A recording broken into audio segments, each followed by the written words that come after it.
I'm Sonia Azad. Welcome to The Shift, a place to inspire growth, resilience, and wisdom, real connection, healthy conversation as we navigate life's changes and challenges together. Because, as I like to say, we are all each other's teachers. Thanks to our friends at the Center for making our podcast possible. Okay, I'm Sonia Azad. Welcome to The Shift. We're at Dallas Irby today. I'm with my friend Tia Williams. Good to see you. Hi. I always want to call you Tia Lachelle because that's what it is on Instagram. I'm like, do people call you that? You know, maybe mom, sister, every once in a while. Mom, sister, Sonia. Cool. Yeah, We're on that level. I love it. It's really good to see you. Yes, Happy New Year. Thanks. Same to you. Thank you. Okay, so before I ask you this question, I'm asking everyone the same question. We're starting off the right way. One word check-in, but you have to be honest. How are you doing in one word?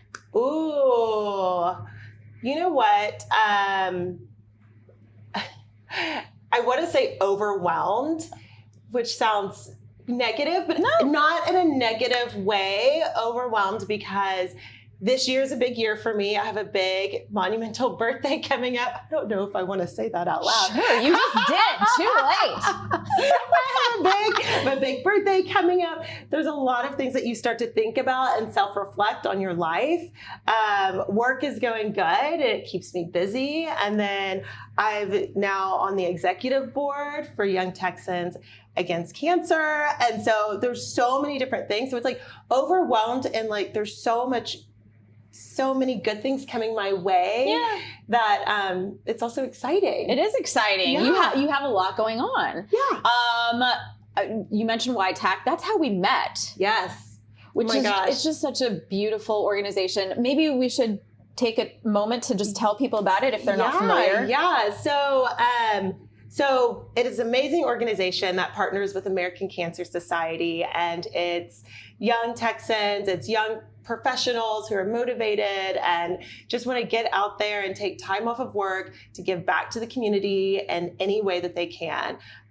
It's great to see everyone come together for some of our big events like Bubbly Q that happens in October, which is a huge fundraising event. And then this upcoming year that we're in, there's some huge volunteer events as well that will happen that will be able to support some of the patients, some of the families, and then Hope Lodge.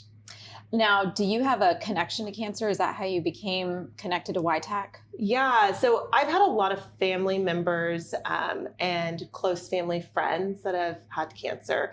And, you know, actually, that's happened. I feel like everyone has these stories and it just never goes away, right? Like I had one most recently, the past 6 months ago, pass away. But then one that really, really stood out to me in a way that pushes you to want to get involved and to be able to see the change that you can make is actually when I was cheerleading for the Cowboys.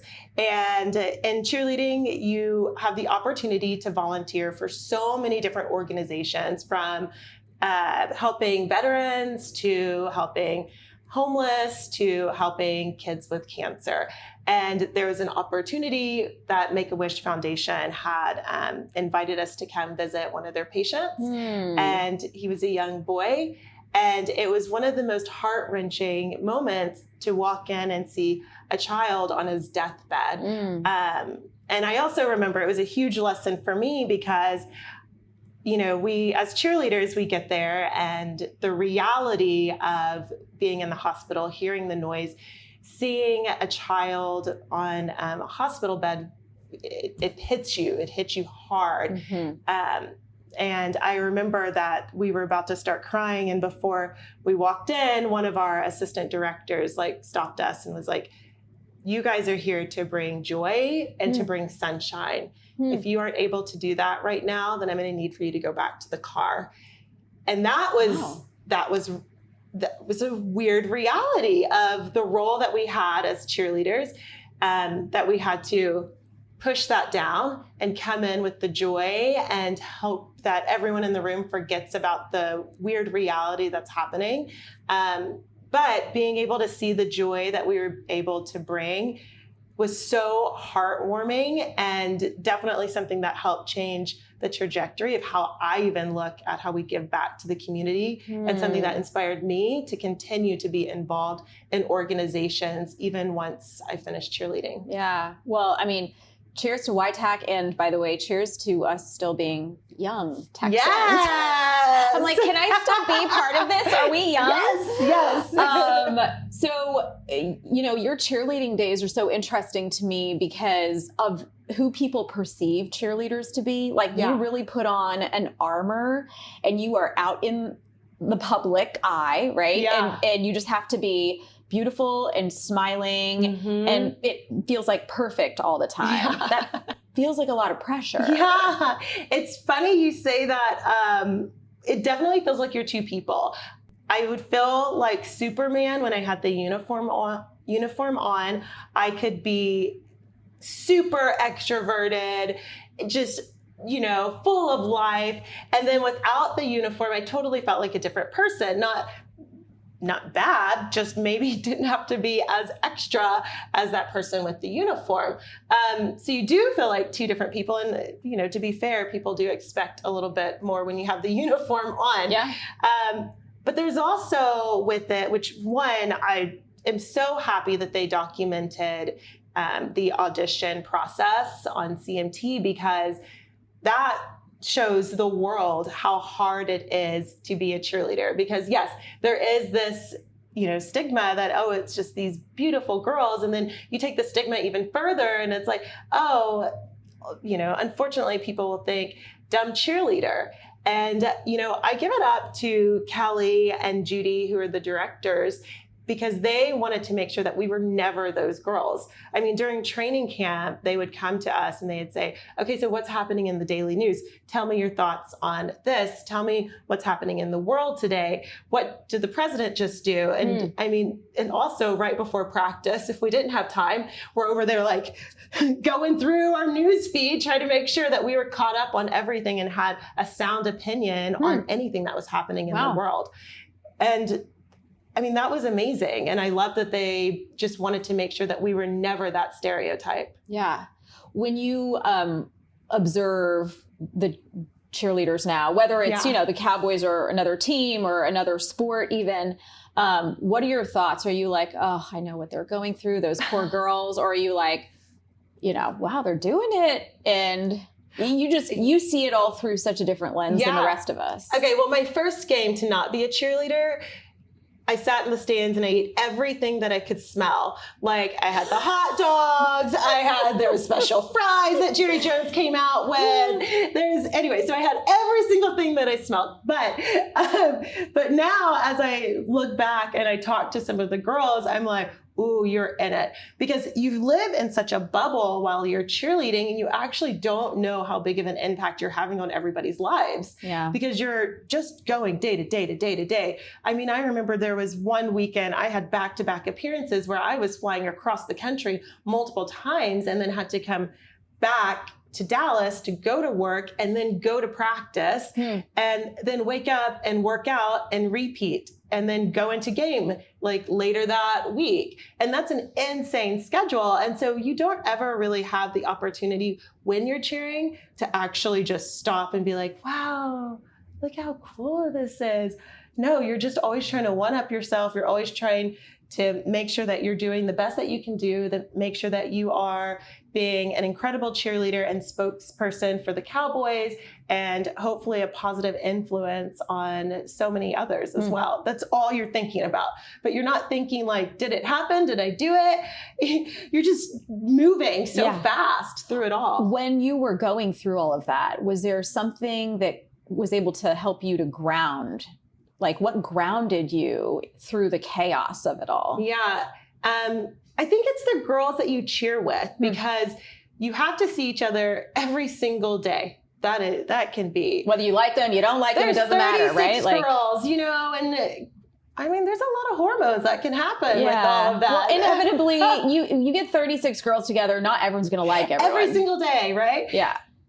But you grow this relationship that is so incredibly strong that you do find each other to help ground each other, because you're the only ones that are really going through this very unique experience, especially when you're going through the audition process. It's incredibly unique from any other NFL cheerleading organization to just in general, probably any dance auditions that are happening on Broadway as well.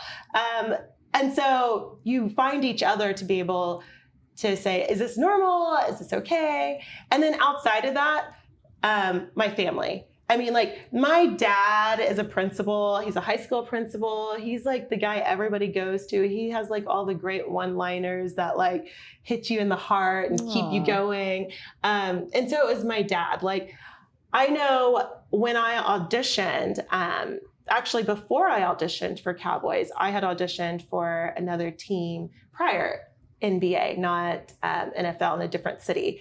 And I didn't make it. They said there's multiple weird reasons that they said, one of which was my body type. They didn't like my body type. It didn't fit the look that they were going for.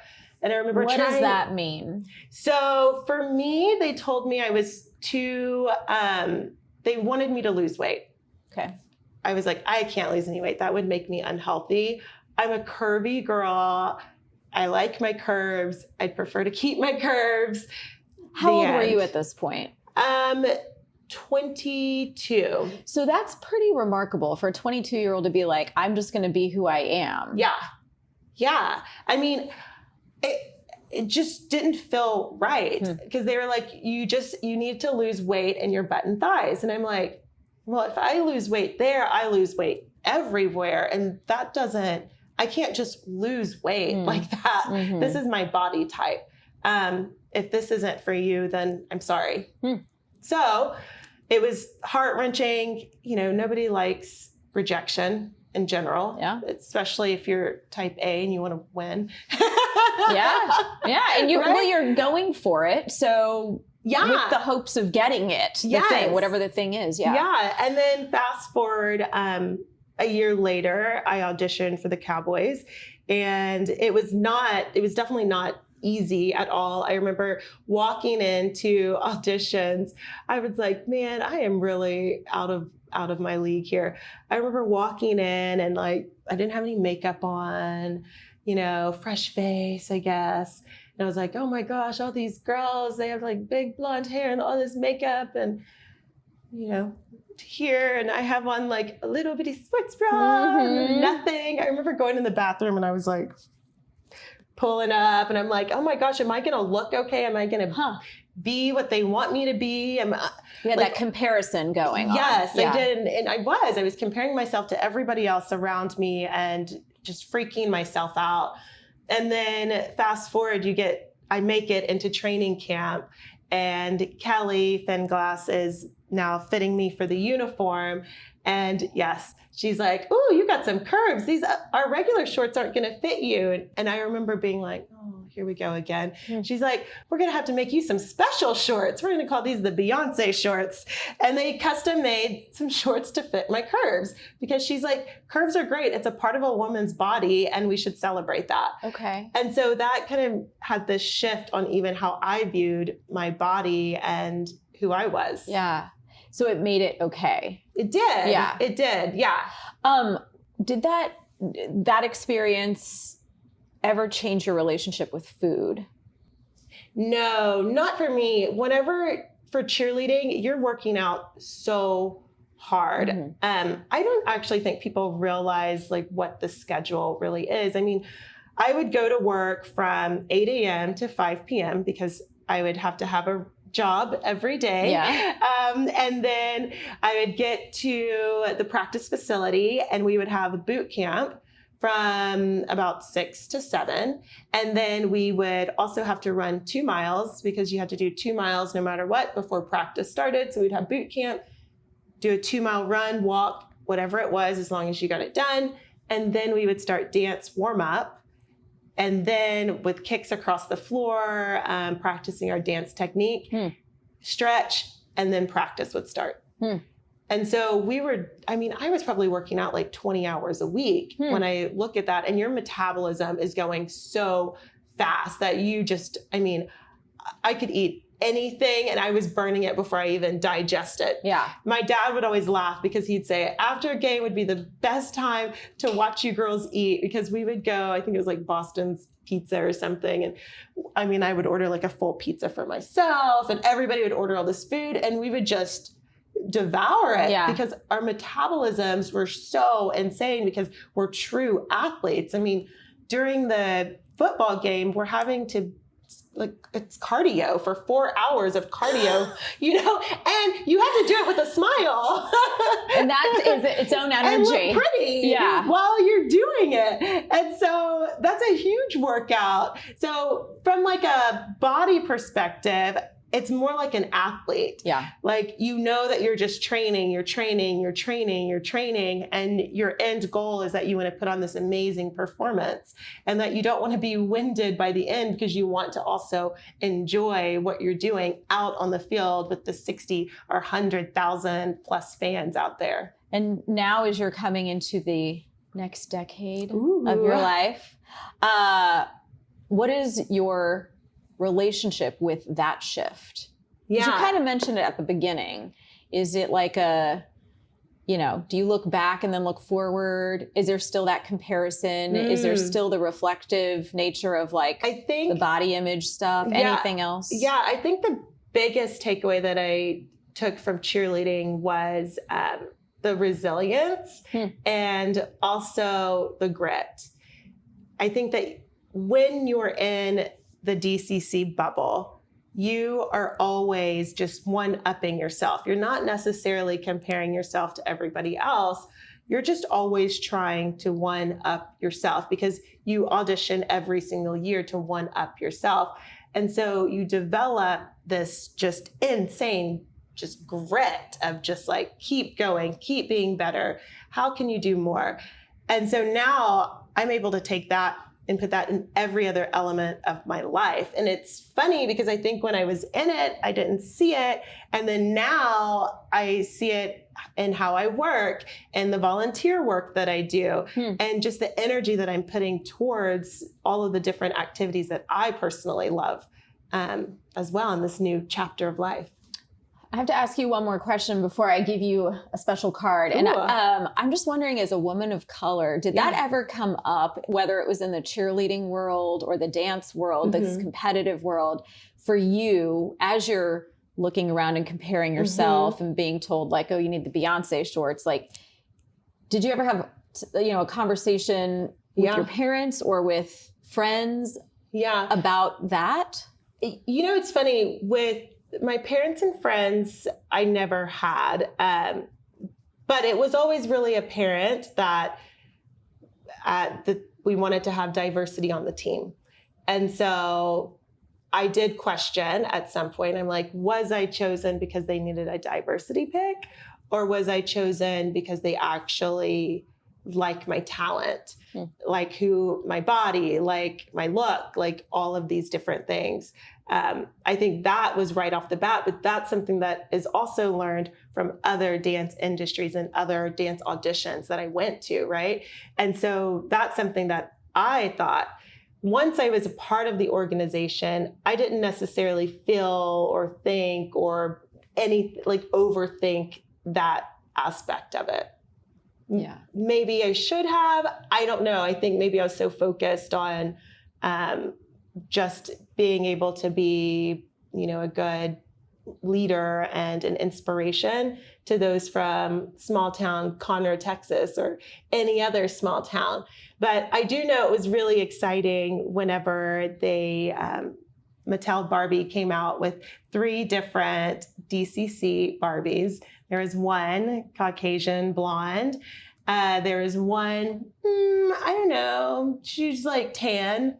And then there was one that was dark skin, ethnically ambiguous, and then a little, The one that I always would sign would be that one. The we don't know. Is she Hispanic? Is she Black? Is she this? Is she that? I was like, that's me. And that's also the one that little girls would bring up to me too. And they're like, oh, and it would be girls of all different races, all different, backgrounds that would come up to me, but it would always be that Barbie. And I love it because I have it at home. No, I love that you have it. Okay, I'm going to give you a card here. Well, you're going to pick a card and you just pick whichever one you want and read the question and answer it. What kind of routines or habits limit my experience of everyday life? Ooh. There's a lot of good Netflix on. I can tell you that. Definitely slowing me down. What kind of routines or habits limit my... Oh my gosh. I'm a horrible sleeper. Like I am. I just don't sleep. I don't know why. If I got better sleep, maybe I'd be able to wake up early and do more. Sounds like you need some meditation, girl. I'm going to send you a meditation to help you sleep. Yeah. Yes, let's do it. Okay. But for sure, probably the Netflix stuff. Man, once you find a good streaming... Late at night Netflix? Yeah, any time. If you find a good show, it's like I'm hooked. I'm like, White Lotus, just finished, finally. Yeah. You need some meditation. We're going to replace the Netflix with meditation at night. What I need. That's going to help you sleep and will allow you to wake up and experience everyday life in the present moment. Yeah. Thank you so much for choosing to spend time today. It was really nice to get to talk to you. Of course. I'm so excited. With honesty. And we would appreciate hearing from you. If you have a comment, a question, like, share, subscribe. Thank you, Tia. Yay! And thank you for hanging out with us today on The Shift. We'll see you next week. This podcast is made possible by our friends at the Center for Integrative Counseling and Psychology. The center provides counseling for children, teens, and adults in offices across North and Central Texas and online. They also offer psychological evaluations for kids and adults to help determine issues like ADHD to help you reach your potential in school, work, and life. Through counseling at the center, you can gain insight, learn, grow, and build skills to live your best life emotionally and in your relationships. They accept most major insurance plans and work to make it easy to set up counseling to get you on track to achieve your goals. Their therapists care, share their expertise, and guide you in navigating life as well as transforming your life. Check them out at www.thecentercounseling.org. Tell them we sent you. The Center, counseling for life transformation, counseling for insight and growth.